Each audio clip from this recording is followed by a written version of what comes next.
that he will remember.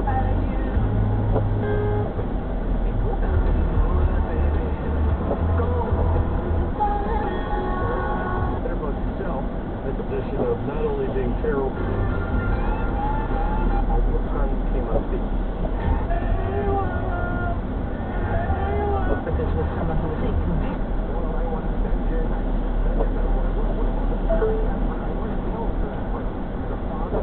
We're supposed to break in.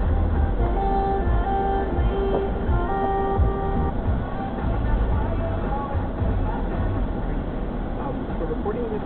Has somebody already? The one we're talking about today is a small book about why. Was notified Saturday morning that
so much happening on the show tomorrow. 6:30, your KTC gift card. 7:30, tickets to Friends, the musical parody in Portland. And at some point, I'm going to play Thriller, so you can score that No Trick All Street Halloween. That's all tomorrow with Jad in the Morning. 94.9 HOM. I found a love.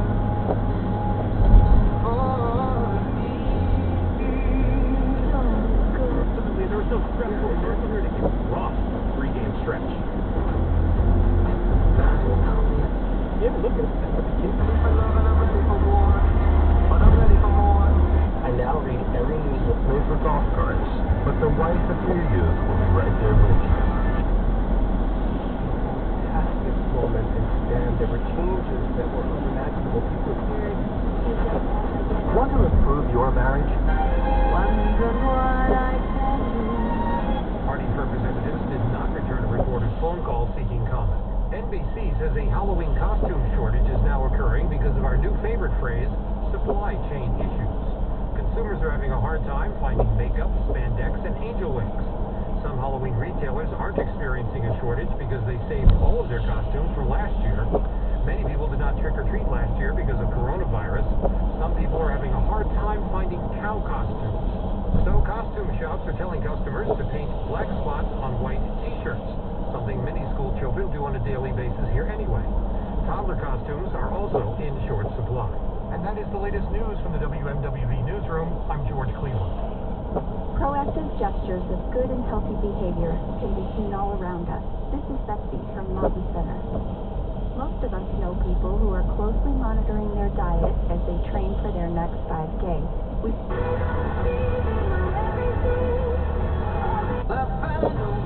On East Main Street in Center Conway today. Off the bus.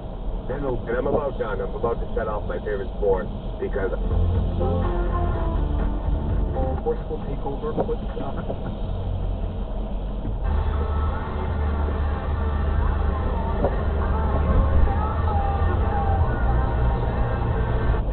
Sing the song with me. This is all you. You're much better than I am. Here's another hit to sing along to. Magic 104. Today's hits. They don't know I do it for the culture. Are dealing with the subject of shame. Is it because we fail to recognize how much God To the violence at the nation's capital this past January. Here to talk about this is NPR's Odette Yusuf. Welcome, Odette. Thank you. Before we get into jury selection, take us back to the rally in Charlottesville 4 years ago, if you would. Just remind us what happened. So Sarah, you'll remember that was organized by groups in the so-called alt-right. You'll probably recall some of the imagery around those events in August of 2017. A line of protesters or of people in polo shirts and khaki pants carrying tiki torches in the dark night, chanting things like, "The Jews will not replace us."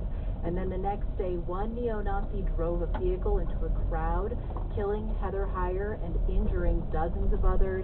You'll probably remember President Trump in the aftermath saying that there were fine people on both sides.